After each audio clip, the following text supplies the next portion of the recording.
Hello friends welcome. वर्तमान आम आलोचना करने जाऊे कोहेलबर्ग सिद्धांत विषय रे। कोहेलबर्ग कौन सिद्धांत देते कोहेलबर्ग थ्योरी कौन से विषय आलोचना करने जाऊे।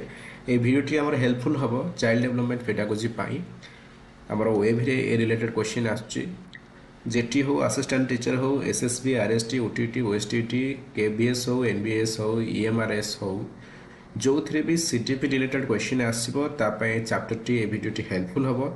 तो भिडियोटी स्टार्ट करवा किंतु ता पूर्व गोटे रिक्वेस्ट, जदि आपण ये चैनल को सब्सक्राइब करना then please subscribe to this channel, like this video, comment करके हमको फीडबैक भी दे पारे जे कौन कौन इम्प्रूवमेंट हो पार भिडियो रे। तो देरी नक आरंभ करवा कोहेलबर्ग सिद्धांत। Fast introduction. कोहेलबर्ग होती जड़े साइकोलॉजिस्ट लॉरेंस कोहेलबर्ग ताका ना 1958 रे से ए कोहेलबर्ग थ्योरी देथिले। ए थ्योरी जीन पियाजेंकर जो कॉग्निटिव डेवलपमेंट आइडिया अच्छी ता ऊपर बेस करके ताको एक्सपांड करके हेछि। आर कोर कांसेप्ट कौन ना मोरल रीजनिंग केमती मनुष्यर चिंताधारा को मैच्योर करे समय अनुसार से ऊपर से फोकस करछंती। मोरल डिलेमा को से व्यवहार करती रीजनिंग को स्टडी करने लोक केमती रिएक्ट करुच्ची मोरल डिलेमा क्षेत्र। डिलेमा माने कन्फ्यूजन माने कोटा ग्रहण करिवो कोटा ग्रहण करिवोनी से स्टेट ऑफ माइंड सेटा होची ताको कहे डिलेमा। तो मोरल डिलेमा केस रे मनुष्य केमती डील करुच्ची तारि पर बेस करिकी से देइछथि थ्योरीटा। आर सबुठार फेमस तांकर स्टोरी होची द हेन्स डिलेमा। ठीक अच्छे सबुठार famous story to test moral decision making. तो हेन्स डिलेमा कौन से विषय आलोचना करवा। हेन्स होची गोटे हजबैंड। ठीक अच्छे तो हेन्स जो वाइफ अच्छी सी पूरा मृत्यु शज्यार पड़ी। मृत्यु शज्यार मृत्यु अवश्यंभावी नुहे, तार बंचार रास्ता अच्छी। बंचार रास्ता होची गोटे मेडिसिन, गोटे ड्रग अच्छी मेडिसिन टे सेटा ताको देले से बंची पारिबो। किंतु एइटे जो दुकानीटी अच्छे जो ड्रगिस्ट अच्छी औषध दुकानी रो मालिक सी यही समय फायदा उठेकरी 10 गुणा रु अधिका चार्ज कर लाइफ सेविंग ड्रग पाई। तो आमर हेन्स पाखे एत पैसा नहीं से ड्रगिस्ट को देवाई। तो सी कौन कर से कौन से ड्रगटा चोरी दब कि। ठीक अच्छे तो ये डिलेमा दी प्रकार। सी चोरी कर ना ता स्त्री को मरिया को छाड़देव। स्त्री को सेमती मरिबा को छाड़देले एटा भी मोराली भूल आ चोरी करिया भी मोराली भूल। तो ये कोहेलबर्ग का इंटरेस्ट येस चोरी करिबो येस कि नो रे नुहे ये आंसर चाहूना से आंसर चाहते व्हाई। ठीक अच्छे तो या कहे डिलेमा ए दुईटा जाक भूल कौटा सी कर। ठीक अच्छे तो एमती मोराल डिलेमा केस रे आम स्टडी करी आंसर पचारिकी आम जनक मेंटल ग्रोथ चेक करूँ। ठीक अच्छे तो कोहेलबर्ग थ्योरी रे 3टा लेवल अच्छी आ प्रति लेवल रो 2टा लेखा स्टेज अच्छी आउ टोटाल एमती होगा 6टा स्टेज। 3टा लेवल प्रति लेवल 2टा लेखा स्टेज हिसाब से 6टा स्टेज होगा। तो फास्ट लेवल को कह जाउछि प्री कन्वेंशनल मोरालिटी जोटा 4 रु 10 वर्षर पिला भितर देखा जाउछि।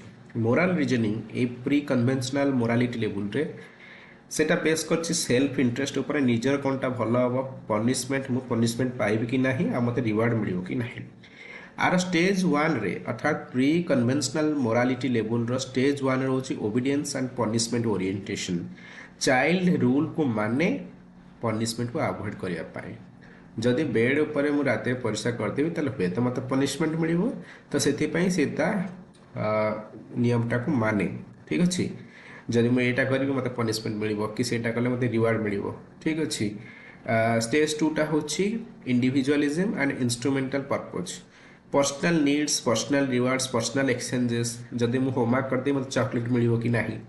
ठीक अच्छे तो एमती एक्सचेंज केस रे रिवार्ड ओरिएंटेशन है से काम करे। जदि तू मत हेल्प करिवो मु तते हेल्प करी टिट फॉर टैट। ठीक अच्छे तो एमती 2टा स्टेज अच्छी लेवल 1 रे। लेवल 2 रे कौन अच्छी कोहेलबर्ग का लेवल 2 होची कन्वेंशनल मोरालिटी लेवल जोटा कि 10 रु 13 वर्ष भितर देखा जाए। एटार मुख्य फोकस रिवार्ड पनिशमेंट ये सब नुह सोशल अप्रूवाल सोशल ऑर्डर होची आर मुख्य लक्ष्य। जमती कि स्टेज 3 रे गुड बॉय बा गुड गर्ल कॉन्सेप्ट आसे। जदि मुझे कामटा करी समस्ते कहे नाइस मत कहे गुड बॉय कि गुड गर्ल मत क्लास समस्त भल पातु यही सब लक्ष्य नहीं से निज बिहेवियर चेंज करे।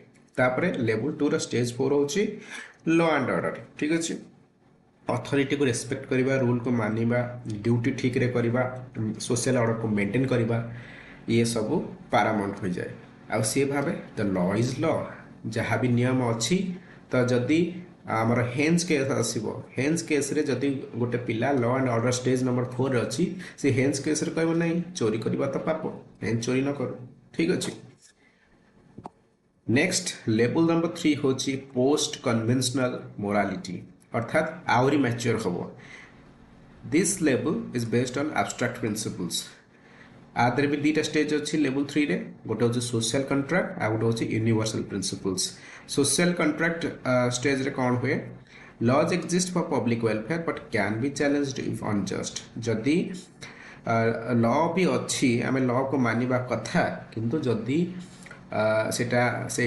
लॉटा ठीक रे समस्त पे समान नुह बा अन्यायकारी ताहले आमे इंडिविजुअल राइट पर फोकस करिबा स्टेज नंबर 6 यूनिवर्सल प्रिंसिपल एटा इंटरनल कन्साइंस ठीक अच्छे जोटा आत्मचिंतन कह जाए तापर बेस करिकी ए स्टेजटा अच्छी जदि जन को जस्टिस देवार अच्छी जन को इक्वालिटी देवार अच्छी जन को डिग्निटी देवार अच्छी ताहले लॉ ब्रेक करिकी भी सेटा आमे करिया को पड़िबो एटा यूनिवर्सल प्रिंसिपल जोटा महात्मा गांधी नेल्सन मैंडेला ये सब करथिले एटा हमर स्टेज नंबर 6 रे जाउछि तो एटा होछि सबटा मैच्योर स्टेज ठीक अछि अच्छा की पॉइंट्स कौन रहा क्रिटिसिज्म कौन रहा आमर एग्जाम एसेंशियल भितर आम मन रखा पड़ो ये सबूर सिक्वेन्स अच्छी अर्थात जो 6टा जाक स्टेज कहली से स्टेजटा सबूक इनभेरिएंट अर्थात कौन से गोटे स्टेप को भी स्कीप करना cognitive link development depends upon cognitive growth ठीक अच्छे तो पियाजे भी ये कथा कहते तो से रूट्रु ये कथाटा आसी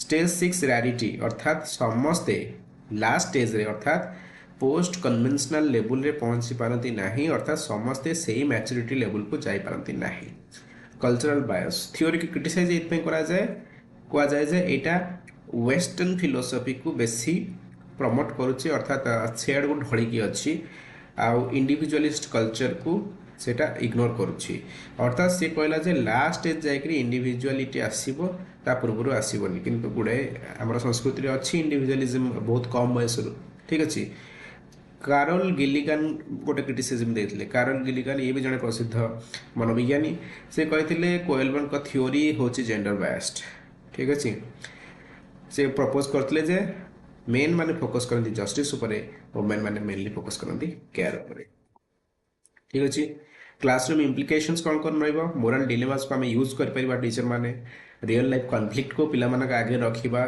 तांको डिस्कशन को स्टिमुलेट करि परिबा डिबेट को एनकरेज करि परिबा स्टूडेंट मानु कहबा तमर गोटे सिनारियो ऊपर तम व्यू पॉइंट कोन को रोल प्लेइंग करि परिबा स्टूडेंट जेमति कि प्रैक्टिस करि परिबे एम्पैथी ऊपर ठीक अछि करुणा जेमति रहिबो सोशल हमर सोसाइटी रे अनेक अवहेलित वर्ग प्रति पिला माने केमति गोटे एम्पैथी रहिबो से दिगरे पिला मानक को ट्रेन करि परिबा डेमोक्रेटिक एनवायरनमेंट को प्रमोट करि परिबा ठीक अछि तो ये थिला आमर कोएलबर्ग थ्योरी गोटे शॉर्टकट अच्छी आपको मन रखिबार ओपिर गग्लो स्क्वे एमती मन रखिबा 6टा जाक स्टेज आमर फास्ट लेवल 1 रे जो दुटा स्टेज अच्छी से O P stands for obedience and punishment I R stands for individual reward गग्लो एटा जे लेवल नंबर 2 स्टेज 3 रे जी गुड बॉय बा good girl LO law and order तापर स्क्वे होची level number 3 SC stands for social contract UE stands for universal ethics तो ये थिला कोएलबर्ग थ्योरी वर्तमान कोएलबर्ग थ्योरी रिलेटेड आमे किछिटा MCQ प्रैक्टिस करिनबा MCQ number 1 Kohlberg theory is primarily concerned with this Kohlberg theory कहाँ साथी रे डील करुछि सोशल डेवलपमेंट ना कॉग्निटिव डेवलपमेंट ना मोरल डेवलपमेंट ना पर्सनालिटी डेवलपमेंट करेक्ट आंसर होछि option number C that is moral development number 2 if you help me I help you reflect which stage को stage रे पिला भाबे जदि मते के साहाय्य करे देन मु ताको साहाय्य करबे that is tit for tat এই স্টেজটা কেতটুকু আসে স্টেজ नंबर 1 না স্টেজ नंबर 2 না স্টেজ नंबर 3 না স্টেজ नंबर 4 करेक्ट आंसर হচ্ছে option number B that is stage number 2 stage number 2 সেটা আসছে লেভেল 1 রে ঠিক আছে এই স্টেজ नंबर 2 রে পিলা ভাবিয়া মতে যদি হেল্প মিলিব তাহলে যাকে মু হেল্প করবি মতে যদি হেল্প মিলুনি তাহলে মু হেল্প করবি ନାହିଁ law and order stage law and order stage कोटा प्री कन्वेंशनल ना कन्वेंशनल ना पोस्ट कन्वेंशनल ना नॉन करेक्ट आंसर होची option number B that is conventional ठीक अछि number 4 universal ethical principles belongs to universal ethical principle को stage रे आसीबो स्टेज नंबर 5 ना 6 ना 3 ना 4 यूनिवर्सल एथिकल प्रिंसिपल ता लास्ट स्टेज रे अर्थात स्टेज नंबर 6 रे आसीबो आ स्टेज नंबर 6 जाए समस्ते पहुंची पारंती नहीं ठीक है last question of this video Kohlberg used which method to study moral reasoning पाई कोएलबर्ग कोटा स्टडी करथिले ऑब्जर्वेशन ना मोरल डिलेमा ना एक्सपेरिमेंट ना इंटरव्यू ओनली तो बहुत इजी एटा मोरल डिलेमा को कोएलबर्ग स्टडी करथिले मोरल रीजनिंग पाई सो ये थिला कोएलबर्ग का सिद्धांत आम आलोचना कले से रिलेटेड एमसीक्यूज भी प्रैक्टिस कले कोएलबर्ग थ्योरी ऑफ क्रिटिसिज्म भी देखिले आशा करछि वीडियोटी आपण मान पे हेल्पफुल हेतिबो जदि वीडियोटी भल लागिछि please like this video subscribe to this channel notification को ऑन करी नेक्स्ट वीडियो अपडेट पाई परिबे कमेंट करके हमको एनकरेज कर परिबे फीडबैक भी दे परिबे सो वर्तमान पे एतिकी धन्यवाद।